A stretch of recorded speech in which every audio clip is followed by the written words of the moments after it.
Friends कैसे हैं? आशा करता हूँ कि बहुत बहुत अच्छे होंगे। और जैसे आपको पता है बीएसएफ एच HCM ASI 1 सितंबर का जो है आप लोगों का पेपर लगा हुआ है, जिसमें आप लोग यहाँ पे जो है फुल पेपर देखने वाले हैं। जिस तरीके से जो है बीएसएफ का ये पेपर होने वाला है, बिल्कुल सेम टू सेम मैंने जो है 1 से लेके और 100 तक के प्रश्नों को मैंने यहाँ पे जो है कवर कर दिया है। तो मुझे लगता है कि अगर आप इस क्लास को अंत तक देख लेते हैं तो 100% है कि आप एग्ज़ाम हॉल में बेहतर करके ही आएंगे। ठीक है, तो जितने भी मेरे दोस्त हैं जो बीएसएफ HCM ASI का जो है एग्ज़ाम देने वाले हैं 1 सितंबर को, तो बिल्कुल ही इस क्लास को स्किप मत करिएगा, क्योंकि ये क्लास कहीं ना कहीं आपको 100% है कि एग्ज़ाम हॉल में बहुत बड़ा बेनिफिट देने वाला है। तो चलिएगा फटाफट से हम इस क्लास को स्टार्ट करते हैं।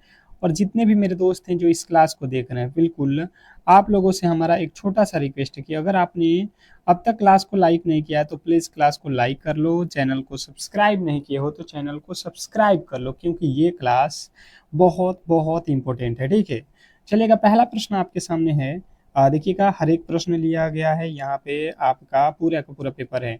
निराश शब्द का सही जो है संधि विच्छेद क्या होगा? निराश शब्द का सही संधि विच्छेद क्या होने वाला है? फटाफट से आपके राइट उत्तर आने चाहिए कि जो है निराश शब्द का संधि विच्छेद क्या होने वाला है। तो देखिए अगर आप इसे तोड़ोगे तो क्या हो जाएगा, नीर और डबल बिंदु आएगा प्लस नीर प्लस आस, यही तो होने वाला है, बिल्कुल यही होने वाला है। ऐसा कहाँ पे दिख रहा है? Option number B. अगर आपने ऑप्शन नंबर बी को चुन रखा है तो ये बिल्कुल सही और सटीक उत्तर है, इसमें कहीं से किसी तरीके के डाउट नहीं होना चाहिए। बहुत बेहतरीन प्रश्न था। नेक्स्ट प्रश्न आपके सामने है क्वेश्चन नंबर दूसरा। दूसरा नंबर प्रश्न यहाँ पे है कि निम्नलिखित में से किस शब्द में इत प्रत्यय का प्रयोग नहीं हुआ है? यहाँ पे देखिएगा पूरा प्रश्न पढ़िएगा, नहीं तो प्रश्न बिल्कुल ही आसानी से आप गलती कर दोगे, आसान क्वेश्चन का भी। जैसे इसने कहा है कि इत प्रत्यय का प्रयोग नहीं हुआ है, अगर नहीं हुआ है नहीं पढ़िएगा तो बिल्कुल इत यहाँ पे भी है और आप देखोगे इत यहाँ पे भी है, इत यहाँ पे भी है, पर यहाँ पे देख लो इत नहीं है, तो बिल्कुल इला यहाँ पे प्रत्यय आपको दिखाई दे रहा है, रंग लिखा है फिर इला लगा हुआ है, तो ऑप्शन नंबर डी जो है यहाँ पे अलग हो जाएगा। नेक्स्ट प्रश्न आपके सामने है क्वेश्चन नंबर 3। तीसरा प्रश्न देखिएगा, जो पहले कभी न हुआ हो इस वाक्य के लिए एक शब्द क्या होगा? बहुत इंपॉर्टेंट है, वीवीआई कर लीजिएगा, बहुत ज़्यादा इंपॉर्टेंट प्रश्न है, आप लोगों से पूछा गया है। जो पहले कभी न हुआ हो इस वाक्य के लिए एक शब्द क्या होने वाला है? क्वेश्चन नंबर 3 पे आ चुके हैं और जितने भी मेरे दोस्त बता रहे हैं कि जो पहले कभी न हुआ हो उसे बोलते हैं अभूतपूर्व। ऑप्शन नंबर ए जो है हमारा बिल्कुल सही और सटीक उत्तर है, अभूतपूर्व। जिन्होंने ऑप्शन नंबर ए को चुना है उनके बिल्कुल राइट उत्तर है। नेक्स्ट प्रश्न आपके सामने है क्वेश्चन नंबर 4। चौथा नंबर प्रश्न कह रहा है कि दी गई संख्या श्रृंखला में लुप्त पद ज्ञात कीजिए। क्वेश्चन नंबर चौथे के राइट उत्तर बताएंगे सभी लोग। क्वेश्चन नंबर 4 आप लोगों को बताना है, यहाँ पे क्या लिखा हुआ है कि दी गई श्रृंखला में जो है लुप्त पद बताना, मतलब अगला पद हमें ज्ञात करना है। जैसे हमें यहाँ पे दिया गया है 3, 3 से लिखा है 7 से 15, 15 से 31, 31 से 63, तो अगला पद क्या होने वाला है? बिल्कुल सिंपल लॉजिक अगर आप सोचोगे तो फट दे जो है इसका आंसर आने वाला है। जैसे मैंने देखा 3 से 7 बनाया है तो 3 में 2 से गुणा किया होगा, 3 दूना के 6 और 1 जोड़ देगा तो 7 हो जाएगा। फिर इसके आगे चलेंगे अगर हम लोग तो 7 लिखा है, 7 में 2 से गुणा करो और 1 जोड़ दो, 7 दूना 14 और 1 जोड़ोगे तो 15 हो जाएगा। फिर उसके आगे आप जाओगे तो उसी प्रकार 15 में 2 से गुणा करोगे और 1 जोड़ दोगे, 15 दूना 30 और 1 31, मतलब सेम टू सेम पैटर्न चल रहा है। उसी प्रकार 63 में जो है आपको 2 से गुणा करना है और 1 जोड़ देना है, 63 दूना 100, 63 दूना 126 और 1 जोड़ोगे तो 27। ऑप्शन नंबर सी जो है हमारा बिल्कुल सही उत्तर है। अगर आपने ऑप्शन नंबर सी को चुन रखा है तो बिल्कुल सही और सटीक उत्तर है। नेक्स्ट प्रश्न आपके सामने है क्वेश्चन नंबर 5। पांचवा नंबर प्रश्न देखिएगा आप लोगों के सामने पूछा गया है कि यदि किसी कुड भाषा में पेंसिल को जो है ये लिखा जाता है तो पेपर को कैसे लिखा जाएगा? बहुत बहुत इंपॉर्टेंट है, देखिएगा और सॉल्व करने की कोशिश कीजिएगा। रीजनिंग का प्रश्न है, आप खुद से जितना हो सके प्रश्नों के उत्तर मेरे साथ दीजिए। ताकि पेपर में भी आप बिल्कुल ऐसा ही कर सकते हैं। तो सभी लोगों से हम यही करेंगे कि डेली क्लासेज चल रहा है, सुबह शाम आप हर एक टाइम के क्लासेज को जो है देखा करिए। बहुत बहुत बड़ा बेनिफिट होगा आपके एग्जाम हॉल में, समय कम है, ठीक है। तो देखिए अगर बात की जाए यहाँ पे, तो पी को लिखा है आर, पी के बाद होता है क्यू, क्यू के बाद होता है आर मतलब +2, ई के बाद लिखा है एफ मतलब +1, एन के बाद लिखा है क्यू, एन के बाद क्यू, एन होता है 14, क्यू होता है 17, 3 प्लस किया गया है। अच्छा जी, यहाँ पे आ जाओ, पी, पी में 2 जोड़ोगे फिर हो जाएगा आर, उसके बाद से ए, ए में क्या किया गया है, एक ठो जोड़ा गया है, ई के बाद एफ लिखा है, तो ए के बाद बी, तो यहाँ पे सी लिखा है, ये गलत। फिर पी को लिख दो आर यहाँ पे, क्योंकि यहाँ पे भी आर है, यहाँ पे भी आर है, सेम टू सेम। अगला वाला अक्षर मिला लो, क्या होने वाला है, सी का ये लिखा है, सी का लिखा है ई, तो सी का ई 3 जोड़ा है, तो यहाँ पे लिखा है ई, ई का क्या हो जाएगा, ई 5 और 6 तो होगा नहीं, 5 के बाद 6, ये हो जाएगा जी। तो बिल्कुल आपका राइट उत्तर ऑप्शन नंबर बी हो जाएगा। नेक्स्ट प्रश्न आपके सामने देखिएगा, गणित का प्रश्न है। क्वेश्चन नंबर 6 जो है गणित का प्रश्न है, इसने कहा है कि 8,000 रुपये की राशि पर 5% वार्षिक ब्याज की दर से 2 वर्षों का साधारण ब्याज और चक्रवृद्धि ब्याज के बीच का अंतर क्या होगा। मैंने आपको फॉर्मूला बता रखा है और इसे बार बार आपको कहा है कि आप स्टार लगा लेना। ये प्रश्न आपको एग्जाम हॉल में डायरेक्ट पूछा जाने वाला प्रश्न है, ठीक है। ये प्रश्न डायरेक्ट आपसे पूछेगा एग्जाम हॉल वाला, तो आपको एक ही काम करना है, अंतर बराबर याद रखना है, अंतर बराबर पी गुणे आर बटे 100 गुणे आर बटे 100। ये तो बिल्कुल आपको पता होगा कि अंतर का फॉर्मूला डी बराबर आर गुणे 100 बटा आर गुणे 100। अब आप अंतर निकालो, अंतर कितना है 8,000, 8,000 गुणे आर का वैल्यू 5/100 गुणे 5/100। ये 2 जीरो से ये 2 जीरो कट जाएगा, 1 जीरो से ये 1 जीरो कट गया, 5 के पहाड़े में 5 दूना के 10, 2 के पहाड़े में 4, 4 पचे 20, 20 रुपये का अंतर है। अगर आप जाओगे चक्रवृद्धि ब्याज और साधारण ब्याज निकाल कर अलग अलग करोगे फिर घटाओगे तो अंतर 20 ही आएगा। तो आपको डायरेक्ट ही मैंने फॉर्मूला बता दिया है 2 साल के लिए, आपको याद रखना है पी गुणे आर बटा 100 गुणे आर बटा 100, और बिल्कुल इसको अप्लाई करोगे तो आपके राइट उत्तर मिल जाएंगे। नेक्स्ट प्रश्न आपके सामने है क्वेश्चन नंबर 7। 7वां नंबर प्रश्न आपके सामने है कि एक वस्तु का क्रय मूल्य उसके विक्रय मूल्य का 80% है, लाभ प्रतिशत ज्ञात कीजिए। बहुत बहुत इंपॉर्टेंट है, आप स्टार कर लेना इस प्रश्न को। एक वस्तु का क्रय मूल्य उसके विक्रय मूल्य का 80% है, तो लाभ प्रतिशत हमें ज्ञात करना है। सिंपल तरीका है, आप सिंपल तरीके से समझ लो। किसी वस्तु का क्रय मूल्य मतलब कॉस्ट प्राइस सीपी किसके बराबर है, एसपी मतलब विक्रय मूल्य के सेलिंग प्राइस के 80% अर्थात 80/100। बात आपको समझ में आ रहा होगा। ये 20 के पहाड़ में 20 चौका 80 और 20 पचे 100 यानी कि 4/5 हो रहा है। तो जब आपसे कोई पूछेगा सीपी कितना है, तो सीपी का वैल्यू है यहाँ पे 4 और एसपी का वैल्यू कोई पूछेगा तो बटा के नीचे वाला हो जाएगा 5, अर्थात 4 रुपये में खरीदोगे 5 में बेचोगे तो लाभ कितना का हुआ। 4 में कोई सामान खरीदोगे 5 में बेचोगे तो एक का लाभ होगा कितने पे, 4 पे और गुणे 100। 4 के पहाड़ में 25 चौका 100। ऑप्शन नंबर बी जो है हमारा बिल्कुल सही और सटीक उत्तर है, जिन्होंने ऑप्शन नंबर बी को चुना है। ये बहुत बहुत इंपॉर्टेंट है। नेक्स्ट प्रश्न आपके सामने देखिए, यहाँ पे प्रश्न किस तरीके से दिया गया है। कह रहा है कि नाम मिलान परीक्षण से रिलेटेड प्रश्न है। मूल प्रविष्टि और प्रतिलिपि में अंतर की पहचान करें। यहाँ पे मूल दिया गया है inspector Rajesh Kumar, BSF, HQ, new Delhi, यहाँ पे दिया गया है, ठीक है। फिर यहाँ पे दिया गया है प्रतिलिपि, यहाँ पे मिलान करना है इंस्पेक्टर राजेश कुमार, ऊपर से मिला लो, देख लो इंस्पेक्टर का मीनिंग मिलाओ, सेम टू सेम होना चाहिए। कहाँ पे गलती है ये आपको ढूंढना है। राजेश कुमार देखो, बीएसएफ देखो, ये देखो न्यू का मीनिंग देखो, दिल्ली का मीनिंग देखो, ये कोड देखो 110030। यहाँ पे देखो 30 नहीं लिखा है, यहाँ पे 30 लिखा, मतलब गलती कहाँ है। आप कहोगे आप कहोगे ये क्या है, पिन कोड में भिन्नता है, पिन कोड में भिन्नता है, बिल्कुल बहुत ईजी होते हैं ये प्रश्न। आपको केवल ध्यान पूर्वक जो है यहाँ पे देखना है, समझना है, फिर आपके राइट उत्तर आपके सामने मिल जाएगा। नेक्स्ट प्रश्न आपके सामने है क्वेश्चन नंबर 9। 9वां नंबर प्रश्न आपको देखना है। इसने कहा है कि जो है अंग्रेजी वर्णमाला के अनुसार निम्नलिखित में से कौन सा शब्द सबसे पहले आएगा।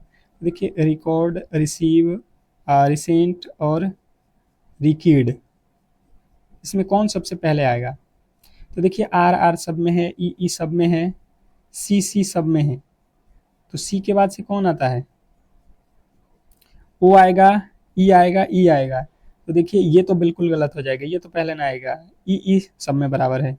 फिर आई आता है या एन आता है या ई आता है। तो आई भी नहीं आता है, एन भी नहीं आता है, सबसे पहले कौन आता है, ई। ऑप्शन नंबर हमारा डी वाला सही हो जाएगा। ठीक है, सबसे पहले डी आएगा। ठीक है, नेक्स्ट प्रश्न आपके सामने है। अगला प्रश्न आपके सामने कह रहा है यहाँ पे question number 10। MS word, MS word से रिलेटेड प्रश्न लिया गया है। इसमें कह रहा है में डॉक्यूमेंट को सहेजने के लिए किस शॉर्टकट कुंजी का उपयोग किया जाता है। एमएस वर्ड में डॉक्यूमेंट को सहेजने के लिए किस शॉर्टकट कुंजी का उपयोग किया जाता है। Question number 10। 10वें नंबर प्रश्न का राइट उत्तर हो जाएगा control plus S. Control plus S आपका ऑप्शन नंबर बी जो है बिल्कुल सही उत्तर है। नेक्स्ट प्रश्न आपके सामने है क्वेश्चन नंबर 11। इंटरनेट की भाषा में आईपी का पूर्ण रूप क्या है। इंटरनेट की भाषा में आईपी का पूर्ण रूप क्या है, बताइएगा। क्वेश्चन नंबर 11 में बताना है आईपी का फुल फॉर्म क्या होता है। इंटरनेट की भाषा में बताना है तो आपको बताना है इंटरनेट प्रोटोकॉल। आईपी का मतलब होता है इंटरनेट प्रोटोकॉल। अगला प्रश्न आपके सामने है क्वेश्चन नंबर 12। 12 और 30 का लघु लघुत्तम समापवर्तक यानी कि एलसीएम क्या होगा। ये तो मुझे लगता है 100% सभी लोग कर लेंगे। 100 में 100% सभी लोगों का उत्तर ये आ जाएगा। बिल्कुल आसान है, बिल्कुल आसान है, सबसे सरल प्रश्न है मुझे लगता है ये। देखिए आपके जो भी तरीके हैं आप बना सकते हो। एलसीएम का मतलब क्या होता है, इन दोनों से भाग लगने वाला छोटा सा जो है अक्षर। तो देखिए ये 30 में भाग लगेगा, नहीं लगेगा। 60 में भाग लग जाएगा, 12 और 30 में 60 लगता है भाग। 90 और 120 ये तो बड़ा हो जाएगा। तो बिल्कुल हमारा सबसे छोटा सा छोटा अक्षर बिल्कुल आपके ऑप्शन नंबर बी हो जाएगा। आप निकाल कर भी बना सकते हैं और आपको पता होगा तो आप इस तरीके से भी कर सकते हैं। यहाँ पे कह रहा है कि 12 और 30 का महत्तम समापवर्तक HCF निकालना है। 12 और 30 का क्या निकालना है इस बार, HCF। इसमें क्या कंडीशन होता है, इसमें होता है बड़ी सी बड़ी संख्या। क्या होता है, बड़ी से बड़ी संख्या जो इन दोनों अक्षरों को पूरा पूरा विभाजित कर सके। लघुत्तम में एलसीएम में छोटी से छोटी संख्या थी, इसमें बड़ी से बड़ी संख्या है। तो 3 से भाग लगता है, बिल्कुल लगता है, पर ये छोटा है। 4 से भाग लगता है, नहीं लगता है, तो ये तो होगा ही नहीं। 6 से भाग लगता है, ये लगता है, ये भी हो जाएगा। 12 से भाग लगता है, 12 और 30 इसमें से भाग नहीं लगता। अब 3 और 6 से दोनों में भाग लग रहा है, तो क्या दोनों आंसर होंगे, बिल्कुल नहीं होंगे। हमने कहा है बड़ी से बड़ी संख्या, अर्थात 3 छोटी है, तो एलसीएम जो HCF जो है इसका बड़ी संख्या लेना है। आपके ऑप्शन नंबर सी जो है बिल्कुल राइट उत्तर है। आप निकाल भी सकते हैं, पर ये तरीके अगर पता है तो आप आसानी से ऐसे प्रश्नों को उड़ा सकते हो बिना कॉपी और कलम के। नेक्स्ट प्रश्न आपके सामने है 12 से 30 तक की सभी प्राकृत संख्याओं का जो है योग कितना होगा। 12 से 30 तक की सभी प्राकृत संख्याओं का योग कितना होगा, बताइएगा सभी लोग। प्राकृत संख्याओं का योग, देखिए 12 के बाद से प्राकृत संख्याएं यहाँ पे अगर आप देखोगे तो कितनी है। प्राकृत संख्याओं का योग क्या होता है, n इंटू एन प्लस क्या होता है आपका n इंटू ए प्लस डी, लास्ट डी बटा 2 कर सकते हो। मतलब टोटल संख्याएं 12 से 29 तक के बीच में कितनी है, 12 से 30 तक के बीच में 29 संख्याएं हैं। और ए मतलब पहला संख्या कितना है 12, 12 प्लस अंतिम संख्या 30 बटा में 2। तो ये 12 30 कितना हो जाएगा 42, तो 19 गुणे 42 बट्टे में 2। तो 21 दूना 42, 21 गुणे 19, 21 गुणे 19 कितना आ जाएगा 399। आपको याद रखना है टोटल संख्याएं निकाल लो 12 से 29 के बीच में, और 12 और 30 को जोड़ लो, फिर बटा 2 कर दो। नेक्स्ट प्रश्न आपके सामने है कि 12 से 30 तक कुल कितनी अभाज्य संख्याएं हैं। 12 से 30 तक के बीच में अभाज्य संख्याओं को काउंट कर लो। आप अपने हाथ पे भी काउंट कर सकते हो। 12 से ऊपर चाहिए 13 अभाज्य संख्या है, 17 अभाज्य संख्या जिसमें किसी संख्या से भाग न लगो, 19 हो जाएगा, 23 हो जाएगा और 29 हो जाएगा। कितनी संख्या है आप काउंट कर लो, कितनी संख्याएं हैं भाई साहब, 5 संख्याएं ऐसी है। बिल्कुल आपके ऑप्शन नंबर बी जो है राइट उत्तर है। नेक्स्ट प्रश्न आपके सामने है क्वेश्चन नंबर 16। 16 नंबर प्रश्न है 12 से 30 तक कुल कितनी सम संख्याएं हैं। देखिए सम विषम अभाज्य सभी ये पता होना चाहिए, इसी पे प्रश्न आपके ज्यादातर पूछे जाते हैं, ठीक है। तो ये 12 से 30 तक में आपको जाना है, तो 12 के बाद 14 होता है, 14 के बाद 16 होता है, 16 के बाद 18, फिर 20 होता है, 20 के बाद 22 होता है, 22 के बाद 24 होता है, 24 के बाद 26 होता है, 26 के बाद 28 और 28 के बाद 30। गिन लो कितनी संख्याएं हुई, गिन लो भाई साहब कितनी संख्याएं हुई। तो जिनने बताया है यहाँ पे 10, उनके बिल्कुल राइट उत्तर है 10। नेक्स्ट प्रश्न आपके सामने है क्वेश्चन नंबर जो है 17। 12 से 30 तक कुल कितनी विषम संख्याएं, विषम संख्याओं को काउंट करना है।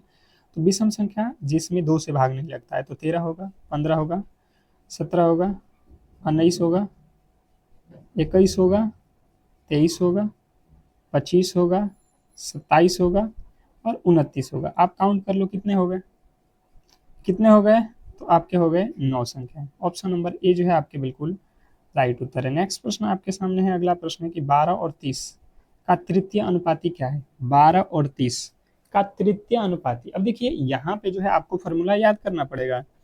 तृतीय अनुपाती निकालने का फॉर्मूला क्या होता है, अगर आप याद रखोगे तो बिल्कुल कभी भी आपको दिक्कत नहीं होने वाला है। और ये बिल्कुल आपको इसी पे प्रश्न आपके जो है एग्जाम हॉल वाला पूछने वाला है। तृतीय अनुपाती बराबर फॉर्मूला कहता है आपका बी स्क्वायर बट्टा ए, बी स्क्वायर बट्टा ए। बी का वैल्यू क्या है, ये ए है और ये बी है, तो बी का स्क्वायर करो अर्थात 30 का स्क्वायर, 30 गुणे 30 बट्टा ए का वैल्यू 12, कितना हो जाएगा, ये हो जाएगा 12 दूना का 6 दूना का 12, और ये हो जाएगा 12 6 5 30, 15 दूना 30, 15 में 5 से गुणा करोगे 15 5 75 जो है हमारा बिल्कुल राइट उत्तर है।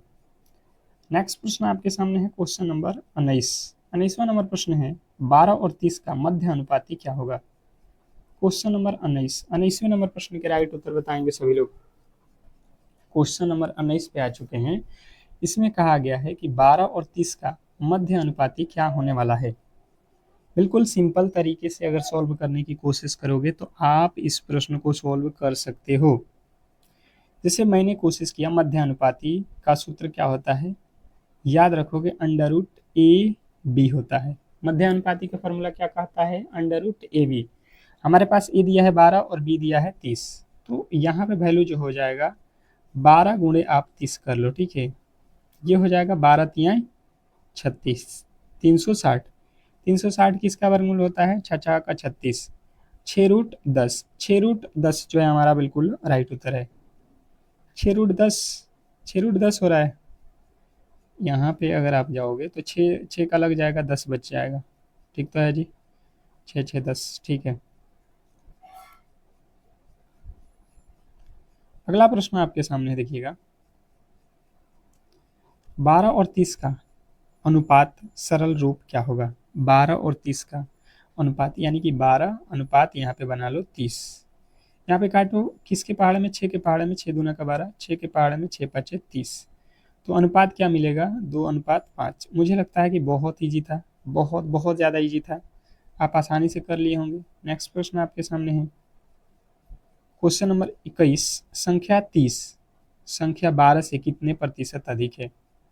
क्वेश्चन नंबर 21 बहुत बहुत बेहतरीन प्रश्न है। आपको बताना है कि संख्या जो है 30 12 से कितना अधिक है। आप देख लो, ये 30 है और एक संख्या 12 है, ये 12 से 30 कितना अधिक है? 18 अधिक है। कितने से बोला गया है? तो 30 से, और परसेंटेज के लिए गुणा 100, परसेंटेज के लिए गुणा 100 करना है हमें। इसने कहा है कि संख्या 30 12 से कितना अधिक है भाई साहब? 12 से बोला गया है, 12 से बोला गया है। 12 से कितना अधिक है? तो 12 से 18 अधिक है संख्या। 12 2 के पहाड़े में, ये 3 के पहाड़े में, ये 2 के पहाड़े में, कितना मात्रा में? 2 5 10, ये तो हो रहा है ना, 2 5 10 50 हो रहा है ना, ये 5, तो 50 तिहाई 150% अधिक है। ऑप्शन नंबर बी जो है हमारा बिल्कुल राइट उत्तर है। नेक्स्ट प्रश्न आपके सामने है क्वेश्चन नंबर 22। संख्या 12 संख्या 30 से कितना प्रतिशत कम है? ये संख्या जो 12 है, ये संख्या 30 से कितना कम हुआ? 18 कम हुआ। कितना से? 30 से कम हुआ, तो 30 को नीचे रखोगे, जिससे से लगा है, जिससे से लगा है उसी को बटा के नीचे करोगे। परसेंटेज के लिए गुणा 100, 1 0 से 1 0, 3 के पहाड़े में 3 छक्के 18, 6 में 10 से गुणा करेंगे, 10 छक्के 60। ऑप्शन नंबर सी जो है हमारा बिल्कुल सही उत्तर है। ऑप्शन नंबर सी जो है हमारा बिल्कुल सही उत्तर है। नेक्स्ट प्रश्न आपके सामने है क्वेश्चन नंबर 23। 23 नंबर प्रश्न आपके सामने है, बताइएगा सभी लोग। 12 से 30 तक की सभी प्राकृत संख्याओं का औसत क्या होगा? 12 से 30 तक की सभी प्राकृत संख्याओं का औसत क्या होने वाला है? Question number 23। 23वें नंबर प्रश्न को ध्यानपूर्वक आपको समझना है और समझने की कोशिश करना है। प्राकृत संख्याओं का औसत निकालना है 12 से 30 तक की। तो देखिए इसमें होता क्या है, प्राकृत संख्या का औसत निकालना है, तो सबसे पहली संख्या क्या है? 12, और सबसे अंतिम संख्या क्या है? 30, बट्टा में कर देना 2। आप लिख के बनाओ सबको, 12 13 14 15 जोड़कर बनाओगे और डायरेक्ट पहला संख्या और लास्ट संख्या जोड़ लो, बटा 2 कर लो, तब भी आपका उत्तर बिल्कुल सही ही आएगा। तो आपका राइट उत्तर बन जाएगा 21। जिन्होंने ऑप्शन नंबर बी को चुना है उनके बिल्कुल राइट उत्तर है। नेक्स्ट प्रश्न आपके सामने है क्वेश्चन नंबर 24। 24 नंबर प्रश्न कह रहा है यहाँ पे कि 12 से 30 तक के बीच आने वाली पूर्णांक संख्याओं का कुल संख्या कितनी है? 12 से 30 तक के बीच आने वाली पूर्णांक संख्याओं की कुल संख्या कितनी है? पूर्णांक संख्या हमें निकालना है। पूर्णांक संख्या, तो देखिए 12 से 30 तक जाओगे तो कुल पूर्णांक संख्या कितनी हो जाएगी? तो 12 से 30 तक यानी कि टोटल 29 संख्याएं हैं, या आप मान लो 30 तक संख्याएं हैं, ठीक है। इसमें टोटल संख्याएं कितनी हो गई? टोटल हम मान लेते हैं 12 से 30 तक, यानी कि टोटल संख्या हम मान लेते हैं 30 है, ठीक है। इसमें से क्या होगा कि 1 से 12 तक तो हमें छोड़ना है, और एक एक्स्ट्रा छोड़ना पड़ेगा, क्योंकि पूर्णांक संख्या अर्थात आपको 13 घटाना पड़ेगा, तो ये आ जाएगा आपका 17। ऑप्शन नंबर ये जो है आपके बिल्कुल राइट उत्तर है। नेक्स्ट प्रश्न आपके सामने है, 12 और 30 के वर्ग का अंतर क्या होने वाला है? 12 और 30 का अंतर, तो देखिए बिल्कुल आपको लिखकर भी दिया गया है अंतर, यहाँ पे किसका निकालना है? 30 का वर्ग माइनस 12 का वर्ग। इसके फॉर्मूले क्या कहते हैं? A square minus B square, A square minus B square. Formula क्या हो जाएगा? A plus B into A minus B. ये हो जाएगा 42 गुणे, ये हो जाएगा आपका 18, 18 दूना 36 के 6, लास्ट में 6 आना चाहिए, जो कि ऑप्शन नंबर केवल पहला में दिया गया है। तो पहला वाला बिल्कुल सही और सटीक उत्तर है।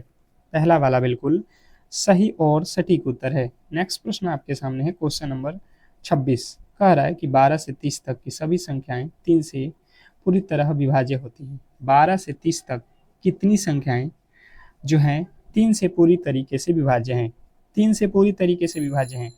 तो 12 से आज है आपको काउंट करना है, तो 12 3 से विभाज्य होता है, 15 होता है, 18 होता है, 21 होता है, 24 होता है, 27 होता है और 30 होता है। जोड़ लो कितनी संख्या है? 3 3 6 1 7 संख्याएं हैं। अगला प्रश्न आपके सामने है क्वेश्चन नंबर 27। 27वां नंबर प्रश्न है कि 12 से 30 तक की ऐसी कितनी संख्याएं हैं जो 4 से पूरी तरीके से विभाज्य है?